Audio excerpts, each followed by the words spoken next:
तो भाइयों, आज हम बात करेंगे वन पीस की सबसे बेस्ट और स्ट्रॉन्गेस्ट पायरेट क्रू जो सबको पसंद है, स्ट्रॉयड क्रू की। स्ट्रॉयड क्रू के सारे मेंबर को एक्सप्लेन करने के साथ साथ सबकी करंट पावर लेवल और फ्यूचर में पावर मिलेगी कि नहीं उसके बारे में इस वीडियो में बताऊंगा। तो वीडियो बहुत ज्यादा इंटरेस्टिंग होने वाली है। चलिए शुरू करते हैं बेस्ट पायरेट क्रू का पार्ट बन के।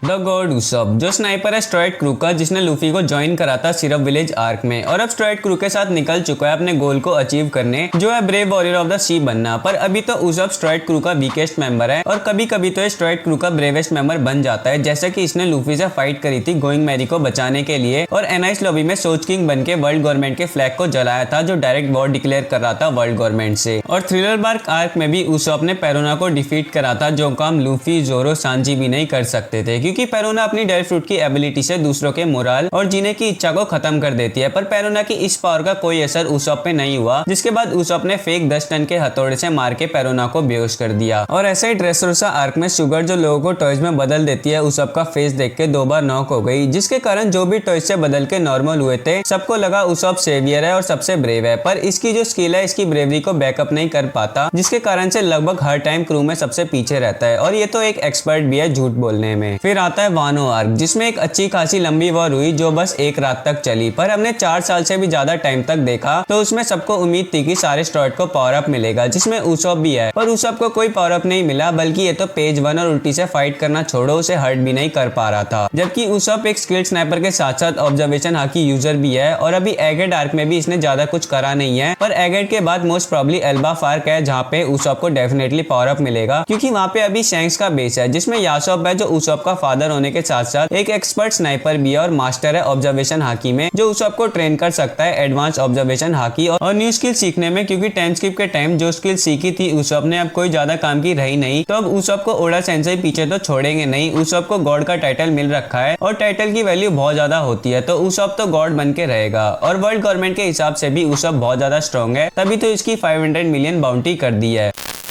कैट बर्गलर नामी, जो नेविगेटर है स्ट्रॉयड पायरेट की, जिसने शुरू में ही लूफी को ज्वाइन कर लिया था और ये भी स्ट्रॉयड क्रू के साथ निकल चुकी है अपने ड्रीम को पूरा करने, जो है एंटायर वन पीस वर्ल्ड का मैप बनाना। और इसकी नेविगेशन में मास्टरी स्ट्रॉयड क्रू के लिए बहुत ज्यादा वैल्यूएबल चीज है, जिसकी हेल्प से बहुत बार इसने स्ट्रॉयड क्रू को बचाया है। पर ये भी उसप की तरह स्ट्रॉयड क्रू की वीकेस्ट मेंबर है, जिसके कारण ज्यादातर अपने ही साथियों पर डिपेंड रहती है फाइट में, और कभी भी इससे ज्यादा स्ट्रॉन्ग अपोनेंट आता है इसके सामने तो उससे बच के भागने की कोशिश करती है। और शुरू में अगर किसी से फाइट करती भी थी तो अपने स्ट्रेटेजिक पे डिपेंड रहती है, जिसमें इसने एक फाइटिंग टेक्निक सीखी है, आर्ट ऑफ वेदर, जिसमें अपने सराउंडिंग के वेदर का यूज करती है फाइट में, जिसके लिए इसने एक वेपन भी बनाया है, क्लाइमा टैग, जो बहुत ही डिफरेंट टाइप्स के हैं, जैसे normal clima tag, perfect clima tag. और फिर टाइम स्किप के टाइम इसने अपनी टेक्निक को अपग्रेड कर लिया और न्यू वेपन यूज करने लगी, सोर्सी क्लाइमा टैग, जिसके भी 3 पार्ट है, standard clima tag, grown up clima tag, last में ज्यूस, जो नामी के लिए सबसे बड़ा अपग्रेड है अभी तक का, क्योंकि ज्यूस को बिग मॉम ने बनाया है, जो इसकी फुल पावर यूज करके नामी बहुत ही खतरनाक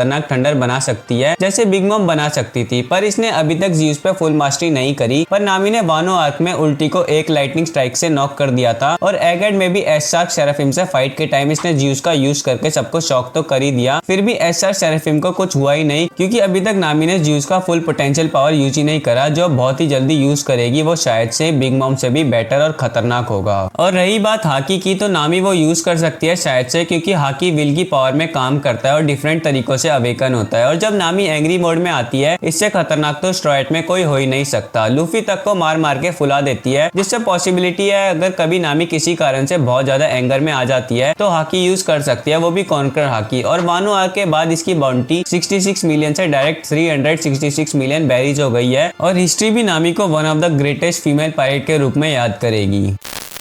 सोल किंग ब्रूक, जो म्यूजिशियन है स्ट्रॉयड पायरेट का, जिसने थ्रिलर बार्क आर्क में स्ट्रॉयड क्रू को ज्वाइन करा था। वैसे ब्रूक पहले खुद रंबर पायरेट क्रू का सेकंड कैप्टन रहा, फिर फ्लोरिन ट्रायंगल में इसकी क्रू के सारे मेंबर की डेथ हो गई, पर ये बच गया क्योंकि इसने योमी योमी नोमी, जो एक पैरामीशा टाइप डेविल फ्रूट है, उसे खाया है, जिसके कारण मरने के बाद फिर से रिवाइव हो सकता है। और ऐसा ही हुआ, इसकी डेथ के बाद रिवाइव हुआ और 50 सालों तक फ्लोरिन ट्रायंगल पे अकेला घूमता रहा। फिर स्ट्रॉयड आके इसे बचाते हैं और ब्रूक पहले कैप्टन था, तो इसकी वजह से बहुत ज्यादा स्ट्रॉन्ग और स्किल्ड है स्वॉर्डमैनशिप में। और पहले तो ब्रूक को लगा था इसका डेविल फ्रूट बस इसे जिंदा कर सकता है, पर बाद में इसे पता चला कि ये अपने डेविल फ्रूट की हेल्प से अपनी सोल को अपनी बॉडी से अलग कर सकता है, जिससे एक घोस्ट जैसा दिखता है और वॉल से मूव करने के साथ साथ ऐसी जगह पे जा सकता है जहाँ पे फिजिकली तरीके से जाना मुश्किल है। और जो इसकी स्केलेटन की बॉडी अगर टूट जाती है तो फिर से जोड़ सकता है। और इसकी सोल से जो एनर्जी निकलती है वो प्योर कोल्डनेस है, जिससे चिल ऑफ द अंडरवर्ल्ड भी बोलते हैं, जो ब्रूक को हेल्प करता है फ्रीजिंग ऑरा को किसी भी ऑब्जेक्ट में ट्रांसफर करने में, जैसे कि इसकी स्वॉर्ड और अपने ऑरा से अपने सराउंडिंग को भी कंप्लीटली फ्रीज कर सकता है, जिससे स्ट्रॉइड क्रू का one of the strongest member बनता है ये। और इसने तो अपनी पावर को दिखाते हुए जब रोड पोनिग्लिफ को कॉपी करने का मिशन लिया था तो ब्रूक ने अकेले बिग मॉम जैसे पावरफुल कैरेक्टर से फाइट करने के साथ साथ बहुत से बिग मॉम के सोल्जर से फाइट करी थी और अपने मिशन को कंप्लीट कर लिया था। और मदर कार्मल की फोटो तोड़ के जो शौक दिया था ब्रूक ने बिग मॉम को, तो उसकी तो बात ही अलग है। इन्हीं सब चीजों की वजह से होल केक आइलैंड का एमवीपी भी ब्रूक ही था। और रही बात वानो आर्क की, इसमें ब्रूक को कोई ज्यादा पावर बूस्ट नहीं मिला। इसने बस निको रॉबिन की हेल्प करी थी बीस्ट पायरेट की one of the Tobi Roppo Black Maria से फाइट करने में, जिसमें इसने ब्लैक मारिया के चेलों को ठिकाने लगाया था अपनी एक न्यू टेक्निक यूज करके फ्रेश डी आर्मस ऑर्केस्ट्रा से, वो भी सिंगल ब्लो में। और एगेट में भी शांति है अभी तक, बस इसने एक मेजर काम करा है सैटर्न के अवेकन जोआन फॉर्म में एक पैर को काट के। अब रही बात इसे पावर बूस्ट मिलेगा तो शायद से इसे भी पावर बूस्ट मिलेगा, क्योंकि ब्रूक का डेविल फ्रूट बहुत ही ज्यादा स्ट्रॉन्ग है और फुल पोटेंशियल दिखाया नहीं है अपना अभी तक ब्रूक ने, जो बात वर्ल्ड गवर्नमेंट भी समझती है। तभी तो इसकी बाउंटी भी 83 मिलियन से वानो आर्क के बाद 383 मिलियन बेरीज कर दी। और इसे शायद से ऑब्जर्वेशन हाकी भी मिल सकती है, क्योंकि बहुत से मिशन पे जाता है तो ऑब्जर्वेशन हाकी परफेक्ट अपग्रेड होगा इसके लिए, जो इसकी कॉम्बैट एबिलिटी और अवेयरनेस को हाईली इंक्रीज कर देगा।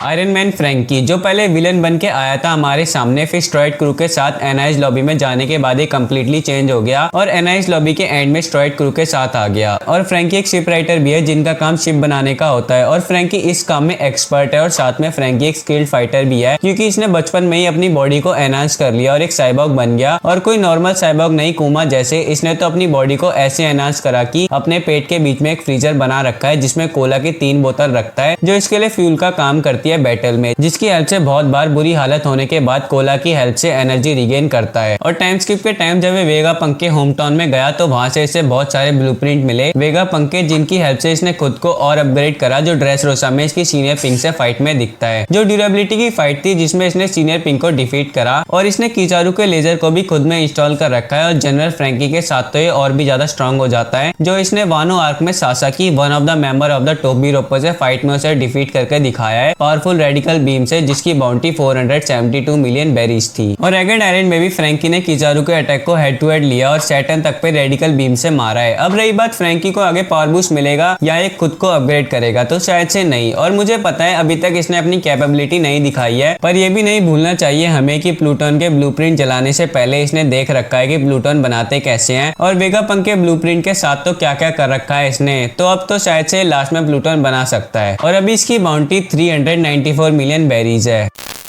कॉटन कैंडी लवर चॉपर, जिसे स्ट्रॉइड ने रिक्रूट करा था ग्रैंड लाइन में आने के बाद। वैसे चॉपर एक रेनडियर है, पर इसका डेविल फ्रूट हितो हितो नोमी इसे एबिलिटी देता है कि ये खुद को ह्यूमन में ट्रांसफॉर्म कर लिया रेनडियर ह्यूमन हाइब्रिड फॉर्म में अपने विल से। और ह्यूमन में बदलने की वजह से इसने ड्रम आइलैंड में 2 डॉक्टर हिरिलुक और कुरिया से मेडिसिन की ट्रेनिंग करी और डॉक्टर बन गया, जिसकी वजह से स्ट्रॉइड को जितनी भी इंजरी होती है यही ठीक करता है। और इसकी मेडिकल फील्ड में सबसे बड़ी अचीवमेंट की बात करें तो वानो आर्क में इसने आइस ओनी वायरस का एंटीडोट बनाया था, जिसे बहुत से वायरस से इन्फेक्टेड की जान बच पाई। और अपनी मेडिकल में एक्सपर्टीज से ही इसने रंबल बॉल जैसे ड्रग को बनाया, जिससे खुद की बहुत सारे ट्रांसफॉर्मेशन कर सकता है। उसमें से फर्स्ट है वॉक पॉइंट, जिसमें रेनडियर की तरह अपने चारों पैरों पे चल सकता है, साथ में फास्ट मूव कर सकता है। सेकंड है ब्रेन पॉइंट, जो शायद से चॉपर का सबसे वीक ट्रांसफॉर्मेशन है, क्योंकि इसमें चॉपर को फाइटिंग में हेल्प तो नहीं मिलती, पर इसमें इसका साइज छोटा हो जाता है, जिससे डे टू डे वर्क के लिए बेस्ट है। थर्ड है हैवी पॉइंट, जिसमें चॉपर खुद को जाइंट मस्कुलर ह्यूमनॉइड फॉर्म में बदल लेता है। फोर्थ है जंपिंग पॉइंट, जिसमें चॉपर के लेग लॉन्ग और एजाइल हो जाते हैं, जिससे चॉपर की जंपिंग पोटेंशियल बहुत ज्यादा बढ़ जाती है। फिफ्थ है गार्ड पॉइंट, जिसमें चॉपर अपने फर को बहुत ज्यादा फुला लेता है, जिससे प्रोटेक्टिव बॉल में बदल जाता है। सिक्स्थ है हॉर्न पॉइंट, जिसमें चॉपर के हॉर्न लार्ज हो जाते हैं, जो कॉम्बैट और डिफेंस में काम आता है। सेवंथ है आर्म पॉइंट, जिसमें चॉपर के आर्म फूलने के साथ ज्यादा स्ट्रॉन्ग हो जाते हैं। एट्थ है कुंफू पॉइंट, जो चॉपर के आर्म पॉइंट और जंपिंग पॉइंट का कंबाइंड एडवांस फॉर्म है, जिससे चॉपर में ज्यादा स्ट्रेंथ के साथ स्मार्टनेस आ जाती है। नाइन्थ एंड फाइनल है मॉन्स्टर पॉइंट, जिसमें चॉपर अपने अपने सारे पॉइंट को एक साथ यूज करता है, जिससे साइज में लार्ज और ज्यादा स्ट्रेंथ आ जाती है, जो चॉपर का अल्टीमेट फॉर्म है। और शुरू में तो इसे यूज करने के बाद चॉपर को खुद पे कंट्रोल नहीं रहता था, पर टाइम स्किप के बाद चॉपर ने मॉन्स्टर पॉइंट पे कंट्रोल करने के साथ सीजर क्लाउन के साथ मिलकर मॉन्स्टर पॉइंट को 30 मिनट तक कर लिया, जिसकी मैक्स पावर वानो आर्क में देखने को मिला जब चॉपर ने मॉन्स्टर पॉइंट में क्वीन से फाइट करी थी। और क्या ही उठा के पटका था, क्वीन को मजा ही आ गया। पर जैसे हर चीज के फायदे और नुकसान होते हैं, वैसे ही अब मॉन्स्टर पॉइंट यूज करने के बाद चॉपर साइज में बहुत छोटा हो जाता है, जिससे कुछ भी काम अच्छे से अकेले नहीं कर सकता। अब रही बात फ्यूचर में चॉपर को पावर बूस्ट मिलेगा, तो शायद से नहीं। अब इतने सारे फॉर्म में आने के बाद तो और कोई फॉर्म में नहीं आने वाला चॉपर, और मॉन्स्टर पॉइंट ही चॉपर का पीक है, उसमें ही कुछ चेंज कर सकता है जिससे स्ट्रॉन्ग बने। बाकी एगेट पे भी अभी तक सब ठंडा रहा है इसकी तरफ से।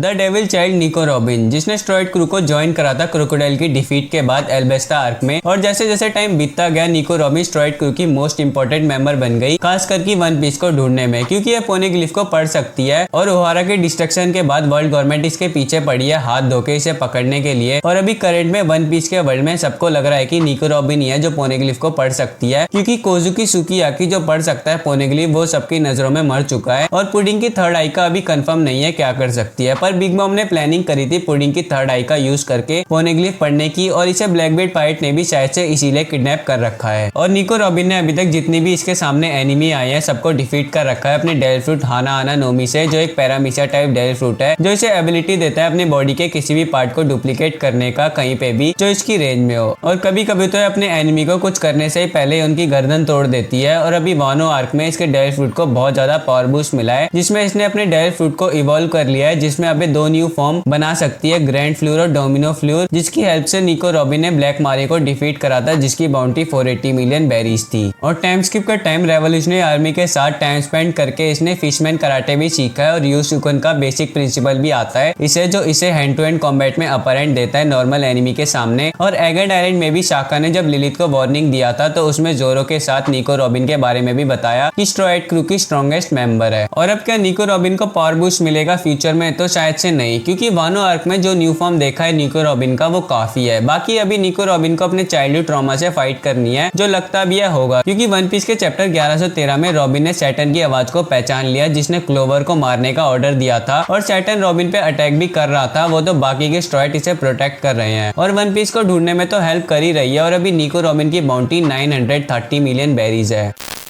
Night of the sea Jinbe latest member है स्ट्रॉइड क्रू का, जो former warlord of the sea है, और फॉर्मर कैप्टन था सन पायरेट का, और फॉर्मर एलाय था बिग मम पायरेट का। और ये तो बिग मम जैसे स्ट्रॉन्गर कैरेक्टर के सामने भी खड़ा था बिना डरे, जब बिग मम इसकी सोल लेना चाहती थी। और बिग मम के कॉन्कर हाकी का भी कोई असर नहीं हुआ इस पे, और अकाइनु भी इसे मार नहीं पाया था, जबकि उसकी मैग्मा जिन्बे को लगी थी। और सी में इसे हरा पाना तो लगभग इम्पॉसिबल है, और जिन्बे एक्सट्रीमली पावरफुल है, साथ में इनक्रेडिबली स्किल्ड है फिशमैन कराटे में, जिसकी वजह से जिन्बे ने तो एज से फाइट करी थी 5 दिनों तक, जो खुद एक पावरफुल लोगिया यूजर था। और जिन्बे कैपेबल यूजर है आर्मामेंट और ऑब्जर्वेशन हाकी का, और इसकी आर्मामेंट हाकी इतनी ज्यादा स्ट्रॉन्ग है कि बिग मॉम के कॉन्गेक का भी कुछ टाइम तक कोई इफेक्ट नहीं था जिन्बे पे, जिससे देख के पेरोस्पेरो भी शॉक था। और वानो आर्क में जब ये हु से फाइट कर रहा था, तो उसके हाकी से इन्फ्यूज फिंगर पिस्टल का कोई असर नहीं हो रहा था जिन्बे पे, जिससे हु की फिंगर भी टूट गई थी। और ऑब्जर्वेशन हाकी से इसने शैंक्सी कॉन्कर हाकी को पता लगा लिया था, और एगेट डायरेक्ट पे सैटर्न की प्रेजेंस को भी। और वानो आर्क के बाद इसकी बाउंटी 1 बिलियन 100 मिलियन बेरीज है, जो सांजी से भी ज्यादा है। और अब रही बात इसके पावर बूस्ट की, तो अभी स्ट्रॉइड में सबसे कम चांस है कि जिन्बे को फ्यूचर में पावर बूस्ट मिलेगा, बाकी होने को तो कुछ भी हो सकता है। और जब से स्ट्रॉइड क्रू में ज्वाइन हुआ है, स्ट्रॉइड क्रू का पावर ओवरऑल बहुत ज्यादा बढ़ गया है।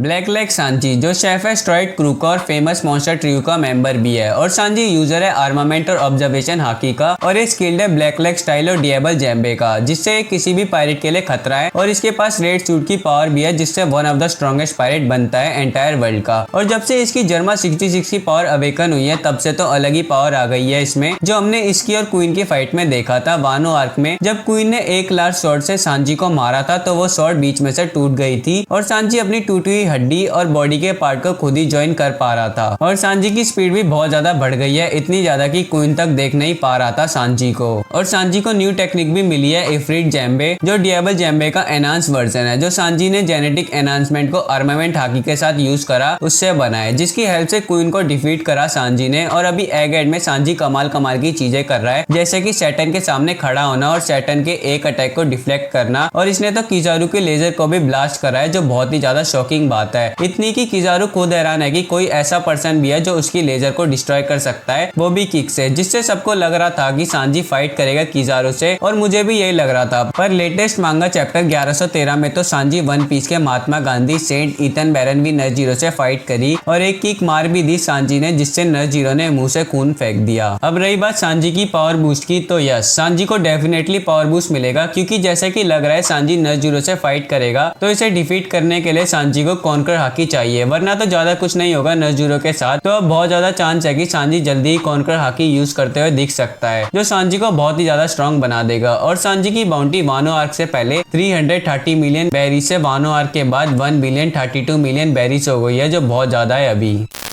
किंग ऑफ हेल रोरोनोआ जोरो, जो लूफी का फर्स्ट साथी है, जिसका एम है वर्ल्ड का स्ट्रॉन्गेस्ट स्वॉर्ड्समैन बनना, जिसके लिए इसे मियोक को डिफीट करना पड़ेगा। और अभी यही है जो सबसे ज्यादा क्लोज है मियोक के लेवल पे। और जोरो शुरू से ही स्ट्रॉइड क्रू का सेकंड मोस्ट पावरफुल मेंबर है, जिसकी वजह से वर्स्ट जनरेशन में भी शामिल है। और जब भी किसी से फाइट करता है तो फाइट कितनी भी हार्ड हो, कभी भी फाइट से दूर नहीं जाता, जिसकी वजह से इसने काकू, रियुमा, पीका किलर किंग को डिफीट करा है, और कुछ से तो इक्वल लेवल पे बैटल करी है, जिसमें फूजितोरा, बिग मॉम एंड काइडो। और अभी हाल ही में मांगा में इसने अवेकन काकू को डिफीट करा है, और साथ में अवेकन रॉबलूची को लगभग डिफीट कर ही दिया था, वो तो जिनबे आके इसे रोक लेता है। और जोरो का चांस लग रहा था कि नज़ुरो से फाइट करेगा, पर अब सब चेंज हो गया। तो अब जिससे भी फाइट करेगा वो अपोनेंट स्ट्रॉन्ग ही होगा, और 5 एल्डर में से एक ही होगा, जिसे डिफीट करने के बाद ही जोरो मियोक के लेवल तक आ सकता है। और जोरो वन पीस के कुछ ही कैरेक्टर में से है जो तीनों टाइप की हाकी को यूज कर सकता है। उसमें से फर्स्ट आर्मामेंट हाकी तो जोरो ने मियोक से सीखा था। ऑब्जर्वेशन हाकी का भी स्किल्ड यूजर है, और ये तो कॉन्कर हाकी भी यूज कर सकता है। और जोरो ने आज तक 7 कटाना को अपने मेन वेपन के लिए यूज करा है। उसमें से अभी 3 कटाना है, वाडो इचिमोनजी, सांडाई कितेत्सु एंड एनमा। अब जोरो की स्वॉर्डमैनशिप की बात करें तो जोरो 9 sword style, 1 sword style, 2 sword style, 3 sword style, 9 sword style को यूज कर सकता है। और अभी जोरो की बाउंटी 1 बिलियन 111 मिलियन बेरीज है, जो स्ट्रॉ एट में सेकंड हाईएस्ट बाउंटी है लूफी के बाद। वैसे आपको जोरो के बारे में और डिटेल में जानना है तो मैंने जोरो की सारी power and ability, sword style, कटाना और हाकी पे फुल डिटेल वीडियो बना रखी है। इस वीडियो के बाद देख लेना, आई कार्ड और डिस्क्रिप्शन में वीडियो डाल दूंगा।